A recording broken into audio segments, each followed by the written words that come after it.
I couldn't help being on the plane wanting to snap a few pictures. You can see the Holy Father speaking to the journalists as we're flying between Rome and Edinburgh before we touch down. There's the Holy Father being greeted by the Duke of Edinburgh, and we're all getting ready to be whisked away down to Holyrood House.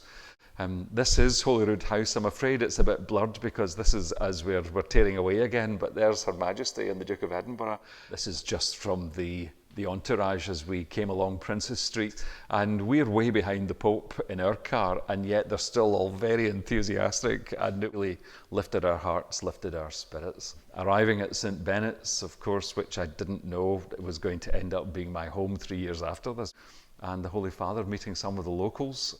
This is the Holy Father having lunch here in this very dining room, and getting along the motorway, along the M8, which had come to a standstill to let us drive along it. We eventually arrive, of course, at Bellahouston. The Holy Father, I think, is meeting Susan Boyle and the Lord Provost of Glasgow and a few other people there. This is us processing, and I couldn't help taking a picture, even though it was Mass, just a little picture of this, because it was so exciting to be there with all the 70,000 people who came to see the Holy Father and to greet him and to celebrate Mass with him. Finally, we've got a letter that was sent by Pope Benedict. The Scottish stage of my visit was essential to its positive outcome.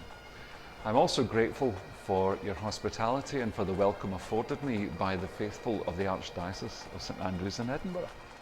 Kindly convey my affectionate greeting to the people of Scotland, especially those who welcomed me as I drove through your beautiful cities and countryside.